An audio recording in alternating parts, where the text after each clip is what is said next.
Monggo Dik Lintang, jumeneng ana ing pepanggungan ngaturaken lelipur kangge warga masyarakat dusun Wilangan. Yuk, prau layar Irama Seger. Celorot. Hei.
Wilujeng dalu Dik Lintang. Nggih. Alhamdulillah dipertemukan sowan ana ing warga dusun Wilangan. Alhamdulillah saged pinanggih malih Mas. Kayak terakhir melu aku ning endi? Teng Endi ke?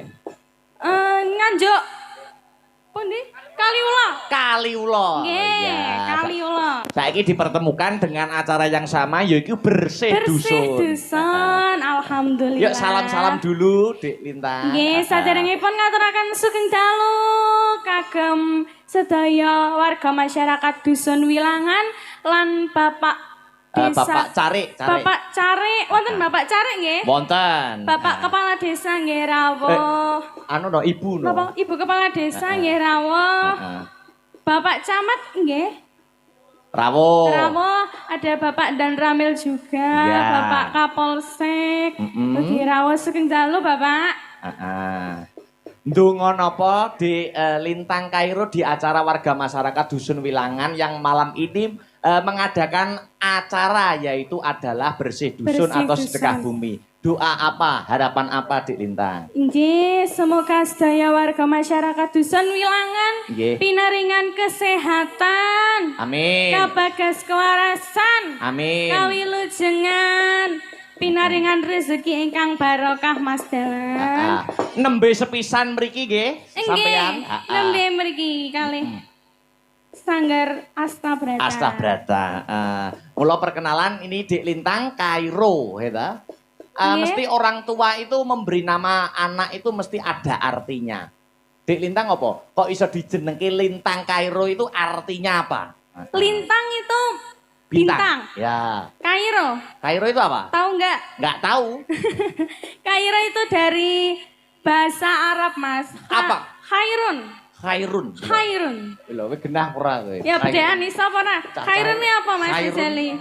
Lho, cacah roh ora Khairun. Mas Tiar itu lo bisa kayak. Lah. Ya. Mas Tiar, Khairun ini apa, Mas? Ora ngerti. Iso bedek ra? Heeh. Hah? potoki. Apakah khairun dek artinya? Khairun itu kebaikan, Mas. Oh, bintang kebaikan. Bintang kebaikan. Wah, luar biasa. Alhamdulillah. Bintang kebaikan ya. Iya. Semoga doa apa itu nama yang baik menjadi sebuah doa. Amin. Yaitu dari orang tua kepada panjenengan. Mergo doa sing paling ampuh itu doa Doa dari orang tua ini. Gitu. Leres sangat, Mas. Terus warga sini bertanya-tanya, sampean itu kelas berapa? Kula nembe kelas tunggal SMA. Tunggal SMA. Nggih. SMA-ne? SMA datang Kediri mawon. Pare. Oh, sudah penjurusan IPA atau IPS? Belum. Oh, belum ya? Belum. Oh. Kelas SMA datang Kediri mawon. Pare. Oh, sudah penjurusan IPA atau IPS? Belum. Oh, belum ya? Belum. Oh. Kelas 2 mungkin, Mas. Kelas 2. Nggih. Pengennya sirin ning IPA apa IPS? Otomotif. Otomotif. Piye to kuwi? Itu SMK, Pak. SMK. Kalau Nggih. SMA, IPA sama IPS ya? Iya, aku pengen IPS, Mas. Oh, IPS, ilmu pengetahuan sosial. Sosial. Oh, biasanya nih nganu ki yo. Sampean dulu apa? Aku biyen ning semasa bahasa kok. Bahasa. Bahasa dan budaya. Oh, nggih, nggih. Iya. IPA wangel loh, Mas. Oh, IPA ki perkara hitung-hitungan ngono kuwi oke.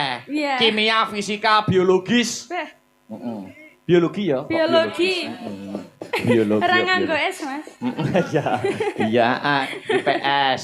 Terus di sekolahan sampean itu apakah juga ada ekstrakurikuler karawitan?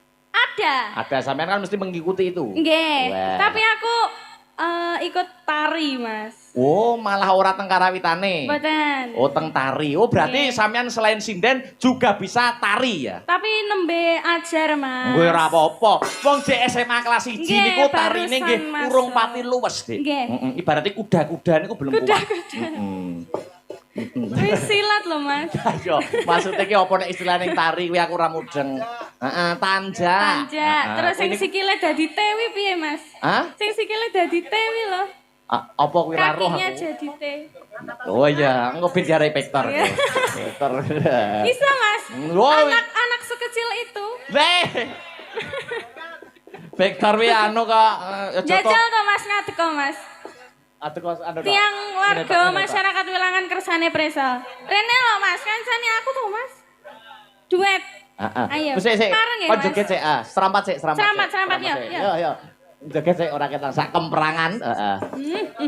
Gemes aku ngene iki. Alah. Cuwilik. Wow. Iya. Hey. Bisa barang. Olahane aku. Ngadeg toh. Ngadeg, Mas. Ngadeg. Kurang.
Diceklimik.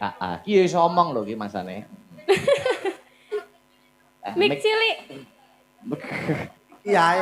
Enek to, Mas, mik sing kecil. Mik keprak lho Mas Victor, selamat malam. Selamat malam Mas Akbar. Salaman karo Dik Lintang. Salaman dulu. Oke. Selamat malam, Mas. Oke, selamat malam Dik Lintang. Kelas berapa kamu? Kok nyeluk Dik Lintang iki? Oh, coba deh. Loh Kak, Mas Teh kelas berapa? Kelas toh. berapa? Tekon Dik Lintang. Apa? Jenengan lo? Aku toh. Lambo aku ora dianggap karo guruku kok. Lah nyapa kok gak dianggepi? Lah demben ditokne kok. Pergo ngombe wedange gurune. Oh, akhirnya nginceng. Lah ora. Wah. Ini kuliah loh Dik Lintang. Kuliah? Oh, semester berapa sampean? Ayo, bedan semester piro? Pira ya? Pira ya? Pira, Mas? Wah, deo no kuwi terusan 12. Semester 3 4. Semester 5, Mas. 5. Wah, 5. 5. Jurusannya hebat loh. Jurusannya apa, Mas? Kuliahnya mengambil apa? Njupuk apa? Montor kamplengi sing duwe. Somontor. Kuwi maling. ya? Maling, Mas. Apa maksudnya? Jurusannya apa, Mas? Jurusannya? Jurusane apa ya? Kalau wis dikobongke ya. Gak, aku wis gak situ Banyol. Apa jare? Dikobongne piye jare? Jurusannya Solo Nganjuk. Nganjuk Kediri. Jurusannya pedalangan. Pedalangan. Bisa ndalang, Mas. Lho, piye Berarti toh? tengah. Kayak ora yakin. Ini pedalangan diulang para senior-senior dalang. Nggih, Pak Purbo, bener. Pak Cahyo ini Alhamdulillah. mengajar. Jadi Mas Victor diajar. Diajar ribet. Diantem wong sak kampus. Nggih. Pripun, Mas? Ndonga napa kanggo warga? Warga masyarakat Wilangan nggih. Iya no. Nggih, mugi-mugi sak bibaripun nonton wayang, iki acarane napa bersih desa. Bersih dusun. Bersih dusun. Ya. Mugi-mugi dusun Wilangan Wilangan. tebti nebe saking suker kaget gitu. Suker sakit. Iya. Suarane jan. Suarane jan. Kayak wong sepuh. Oh alah, nggih pokoke intine donga Mas. Mugi-mugi disambsone pinaringan barokah. Amin. Masyarakatnya panjang umur, sehat selalu. Amin. Panenane saya melimpah ruah, Mas. Ini suaranya agak habis karena kemarin agak sakit. Jan ngedrop rong dino, Mas. Masuk ngain, masuk ngain. Masuk angin. Boin ya. Masuk. Kamu masuk boin ya. Heeh, masuk koin. Boin. Itu sudah dikeroi Dikeroi. tapi dikeroi cengelnya. Dikerai cengelnya pakai pacul, jadi langsung. Ya jal batuke tak jemeki. Aduh panas banget. Masa panas? Heeh. Nah. Oh, Loh, waduh. kok bokong sing Waduh. dijemeki. Nah, dijal. Aduh, panas banget. Masa panas, Mas? Hah? Panas ya Mas, cemen. Ora apa-apa no, iso ora panas. Masa Tapi kamu sih. Lintangnya penak ngene kok drive dirobok. Senajan suaramu habis, orang Nggih. Kitang Siti bawa. Bawa ya. Mas? Bawa. Karo Mas. digandrung Dik Lintang. Ya, Jan. Koiron. Isa Dik ora? Lintang Ya, ya. koiron. Ya, Dek Lintang Aja tak macam-macam loh. Bintang kebaikan. kebaikan. bintang kebaikan. Ya. Lah sing gandrung ngoloi Mas tapi. Yo, ora apa-apa. Ora apa-apa, ya. Vektor kok, vektor. Apa to tegese vektor? Pikiran kotor jadi. Victoria apa Mas Jali? Victoria apa? Victor itu kalau dalam bahasa Bahasa apa? Victor ora Victor, kakek V. Cacah winaan. Oh, cacah iki. Victor itu apa? Victor. Victor itu dalam bahasa Inggris. Bahasa Inggris. Aku luwe, Pak. Weh, ngecek panitia kowe. Wis dicepakne Wes, prasmanan pun. Wes pun. Wes. Victor dalam bahasa Inggris menika artinya pemenang atau kemenangan. Luar biasa. Kemenangan luar biasa. Menang apa? Ya menang elek tok ngene iki. Menang musuh. Digandrung nopo Mas Victor? Pelak napa selindru, Mas? Pelok mawon apa? Ben kita kena rasane gandrung ya. Nek model Dik Lintang niki sampean masuk ora? Antik aku Oh, cantik. grogi ya, Mas. Oh, Karo iya. wong ayu ngene iki. Oh. Aku kan saya polos kok, jadi ya Sik polos. aku polos ya. Masa? Rong tahun gadang blas. Wah, Pemenang iya sing jenenge gadang sinten aku ora tahu. Oh. Masa? Ejal, Lamelu. digandrung. Lan-lanan. Tangannya. Bawa. Ya. Bismillahirrahmanirrahim. Bawa Mas. Iya, saya tahu tak ambekan. Ya udah. Sebentar bakul. Weh, bagus ya. Bawa sing apik sing penak dihayati ya Mas. Oh, Bawane apa? wis nembang dhewe. Kok ngambek sih kamu? Ndang bawa ndang. Lah kamu ganggu. Kimi nginggu. Kangenku tanpa umpama. Kangen karo sapa? Ayo karo seliramu to. Weh. Ibarate Dik Lintang dadi dalan, kowe sing apa Aku to? sing lewati dalan. Ibarate Dik Lintang dadi kembang. Aku dadi tawone. Kok iso dadi tawone? Bedino tak entup. Ngene kira kok bergaring ngene Mas. Wah, siapa? Umpama Lintang kuwi kompor, Kompor kowe? aku dadi pancine. Kok iso? Kaiso. Nangkring terus. Nangkring. Pancen kaya kompor pancen. Jenengan ki aja sia-sia loh Mas. Ora. Mong sliramu kang dadi telenging Komendang. Wes alon ae. Lintang kaya entuk dolanan anyar. Kaya geret wedhus ae Lucu, modele. sampean ki lucu loh Mas. Lucu, comel Masa ya, lucu? Mas, comel. nanti aku bawa pulang ke Kediri ya. Loh, gak apa-apa lho. Hah? Heeh, gak apa-apa wes. Lucu loh Mas, nang nenek. Terus. Ya. Pos lawas sanggonku nunggu. Biar sejajar ya kita. Iya, ben padha. Wejane romantis po ngece Lintang iku ya. Ya ben sejajar Ya toh Mas. asline Duit ini ben bisa cocoknya ngerangkul. gini. Ben Heeh, ben bisa ngerangkul. Piye iki? Tanganmu ora teko ngerangkul aku. Lah iya aku golek istilah yo angel era. Aku yang ngono biasanya golek istilah angel. Amung tansah orang rumahnya aku. Iya. Leledo. Mas Victor, Ijik. upama Dik Lintang kelakon dadi bojomu ngono terus malam pertama mbok jak ning ndi? Jadi Yo. ndi? Ya paling ora nek aku yo rada mampu paling ora yo neng luar negeri lho. Bae. Neng Singapura paling ora. Singapura. Berarti numpak pesawat no. Numpak Naik pesawat. pesawat ya. Numpak nanti kita. becak. Ima. Ya numpak pesawat kok yo, numpak Ning pesawat. Singapura. Neng Singapura. Mangane mbok jak apa Dik Lintang? Ya paling ora nek makanan kono ki Chinese food ki minimal apa ya? Saya tawong ning Korea kok Chinese food lho. Singapura. Oh Singapura Chinese food lho. Ya kono kan Tetep enak ya? Tetep enak. Ya ora kita Minumnya apa? mangane sik Oh ta ya urung. makannya Heeh. apa? Susu ngombe ngelak ya iki ketoke. Padha kaya dek iki begini ya. Pak Bambang. Makannya apa Mas? Tuku nongkrong ora. Ya apa makame biasane Nek ya, Chinese food ya apa? Chinese food ki apa ngono kae Lele. solele. Lah kan Chinese food itu juga dari fish itu loh. Ya apa ya kayak sushi. Sushi. Weh, ya kena sushi barang. Oh, kena Sushi ya, lho kena ya. aku kok. Tuna ngono kae Pokok tuna. gak susila ya. Kok sushi lo. Sushi ora apa-apa nang kono ya buka ngono. Terus minumnya apa? Minumnya paling ora ya Arak. Wah, kok arak itu itu Mas? Ya aku raro. enak bir Mas tenan. Pemenang tak puntul, wah jos nih. Kok tak gawake. Capuntul. Ya. Lagi. Tekan Singapura. Mong tansah leledo. Umbine apa, Tar? Elingono. Umbine apa, Mas? Mas, umbine apa, Mas? Rikala dina kepungkur saya tak tutup nih. Bobor apa lakoni ae. Susu gak bang plecet. Iya, ndang. Tutup no Kang Mas. Iya. Karo wira-wiriran. Wira-wiri. Jadi kaya ngene iki nembake ora nggur manggon ae dadi ya Jangkrik. Mesti mlaku rono kok nggur munyer. Oh, mlaku rono. Mlaku rono, ya. Mlaku rono. Eh digandeng ya, Nyuk. sapa? Ya Dik Lintang to. Ya maaf ora tau gandrung. Iya. Ayo golek ning petengan ya. Maksudnya karo bowo. Oh, bawa. Dadi mlaku karo bowo. Oh, mlaku karo bowo. Balik. Jenengku dudu bawa iki, Mas. Balik. Bawa, melaku karo bawa. Mlaku karo bowo. Ayo.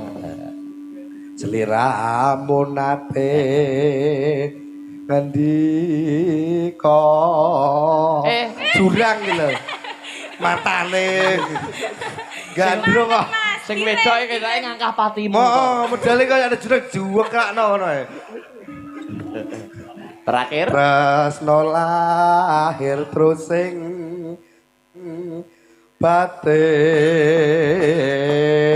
batin monggo diajeng. Nggih, Kang. Mardika wae apa sing Mardika melok wae, monggo. nggih. Apa sih? Lama Yo. tuas katon kontejane yen mbok berangkat temen jarang aduh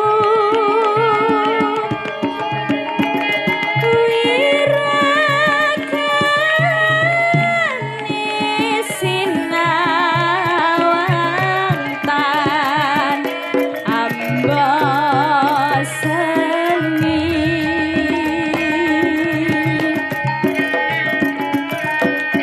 yen basango dewi mbah patot nyata jati kaprak hati aduh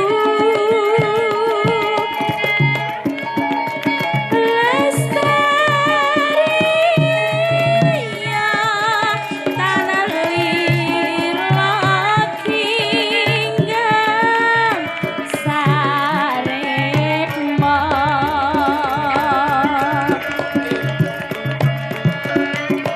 nadyan bebasane kelingan godhong salandar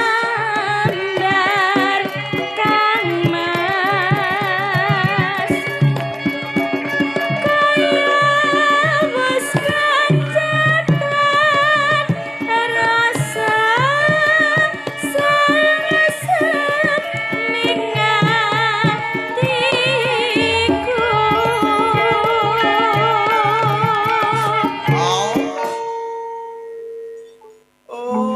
Tembang menika nggih kula katuraken dumateng sedaya panitia bersih dusun Dik sedaya Lintang. panitia nggih Mas. Muga-muga kena kanggo jampi sayah tombo Nggih, kesel.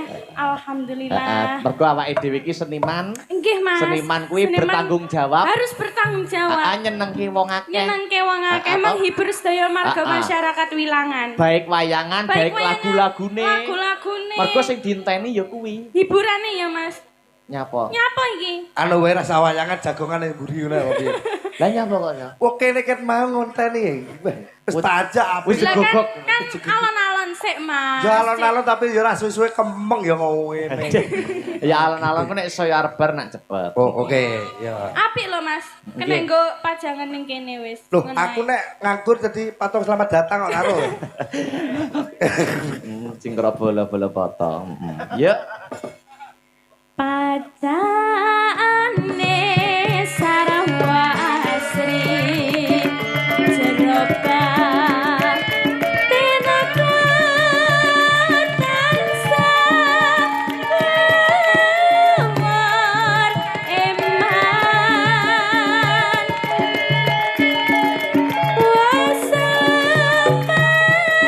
wasambayang pamong dimas para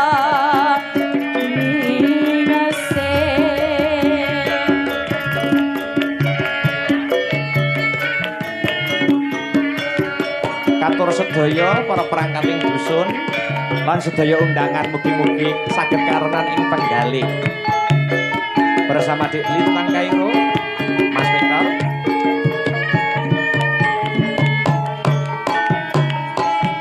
Hey.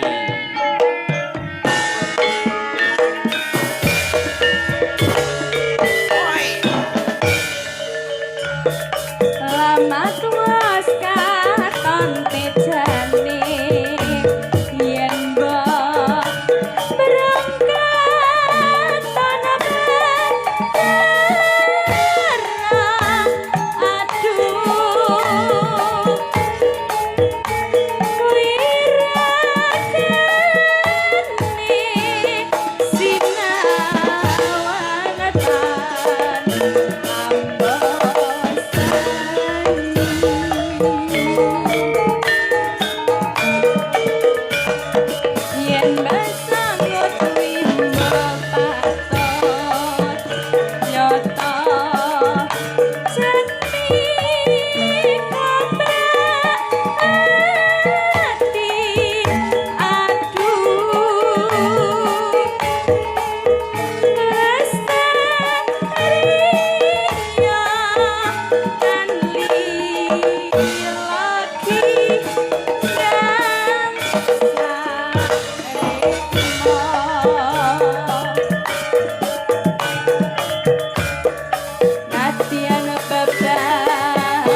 ditelaske.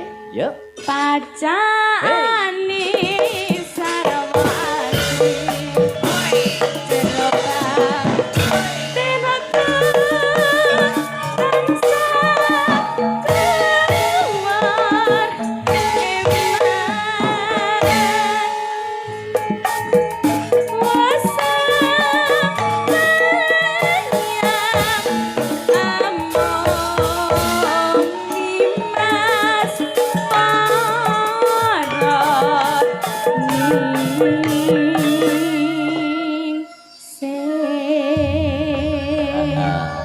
Mas Victor dipegang Miki.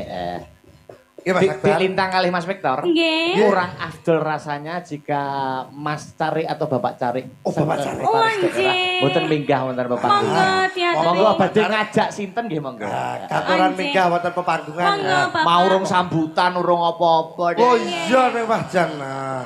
Monggo Pak Cari, Mas. Monggo Bapak Cari. Sepatah dua patah kata utawa arep dono swanten nggih mboten napa-napa. Nah, nggih. Monggo ngajak kancane ya ora apa-apa. Monggo. Monggo Bapak. Dedek.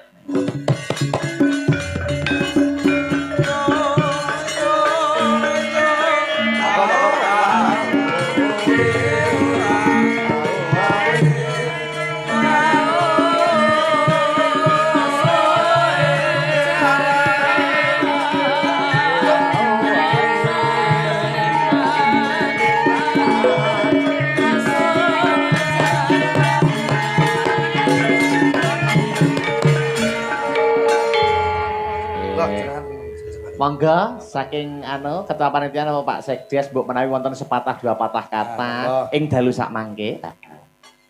Inggih matur suwun dumateng Mas Akbar Inggih, saking Nganjuk Astabrata beserta rombongan menyampaikan terima kasih yang sebesar-besarnya pada malam hari ini bisa hadir di pelataran makam Syekh Suluki. Juga terima kasih yang sebesar-besarnya bagi seluruh warga Dusun Wilangan yang telah ikut berpartisipasi mulai kemarin pagi tadi sampai malam hari ini. Kami ucapkan terima kasih dan mohon maaf yang sebesar-besarnya apabila di dalam pelaksanaan ini segenap panitia kurang bagus, kurang baik melayani, menyampaikan aspirasi, melaksanakan aspirasi dari semua warga Dusun Wilangan. Saya sampaikan terima kasih kepada semuanya. Mas Akbar adalah Doyo Kemawon, matur suwun, Mas Victor, Mbak yang ikut mendukung mendatangkan Mbak Lintang Kairo, terima kasih yang ikut menghadirkan. Sebenarnya kita tidak menghadirkan bintang tamu, tapi karena kebaikan dari Mas Akbar ini ada bintang tamu. Matur suwun. Di bonus. Matur suwun. Matur suwun Mas.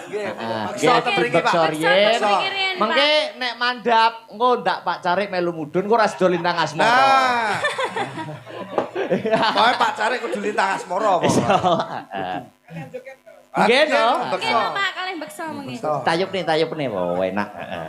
Monggo, yuk buka celuk di lintang. Yen liwat aku kelingan ku pekae mien tanggel leren ning jaga kepatu lisan warna abang tanda isih praban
Sampun katur gubuk Injih, asmara. Sampun katur Bapak. Aduh, piye mak? 3L dalam pagelaran wayang harus tercakup opo bae. Lakon, lagon karo lucon. Oh iya, lakone kudu kecekel, lagone paring panglipur ya kudu diaturke.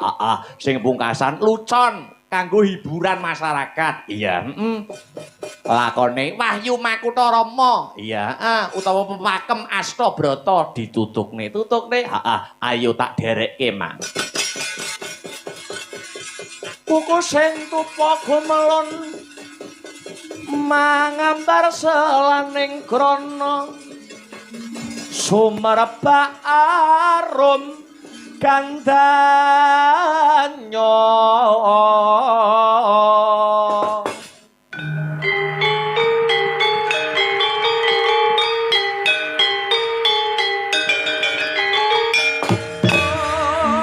Gandanya sas mito jati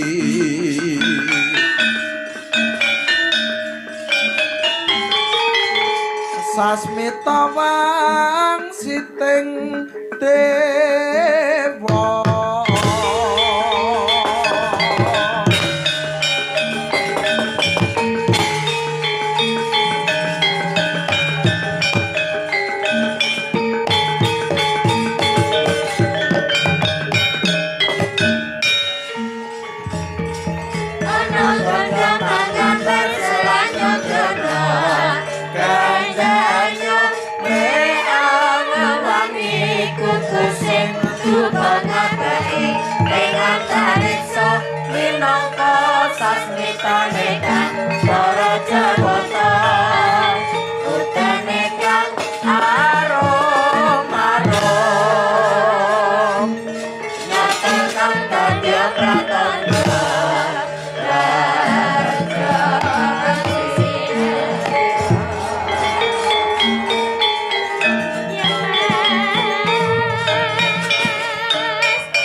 Mangkoto Yayi Anoman apa ta sababe Yayi Anoman nglumpukake sedulur-sedulur putra pukulun Bathara Bayu ya sedulur tunggal Bayu. Iya, ana apa kadangku Anoman? Dene kowe miji karo kadangmu aku Jajal Wreka. Aku Gajah Situ Bondo Cumadong dawuh. Naga Kuwera uga cumadong dawuh. Mangkene mulane aku nglumpukake sedulur tunggal Bayu awit ana jejibahan saka Sang Adi Panemban Begawan Kesawa Sidi ya Begawan Kesawa Widi. Jejibahan apa Senggana? Dina iki Gusti kang akarya jagat bakal matedhakake wahyuning ratu ya kuwi Wahyu Makutha Rama. Dene Sang Adi Panemban paring dawuh, mbuh satriya, mbuh ratu, mbuh sapa wae sing bakal nggayuh wahyu kinenodi utawa neter sepira kasantosaning lair lan kasantosaning batin. Kanthi cara kabeh kadang Tunggabayu kinen nibakake geguntur marang pawongan kang bakal nggayuh Wahyu Makutha Rama. Oh ngono Senggana. Iya. Mula gandeng Anoman wis aguh tumuli tata-tata. Ndak kanthi ngawat-ngawati uga jejaga kayuwananing Gunung Kutharunggu kene. Lah dalah. Kaya ana dampyak-dampyak barisan segelar setapan lakune ngener marang pernaing Gunung Kutharunggu ora wurunga kae ya bakal anggayuh wujuding Wahyu Makutha Rama kang dadi pralambang wahyuning ratu. Yen ngono, ayo enggal diperpeki Senggana, enggal diperpeki.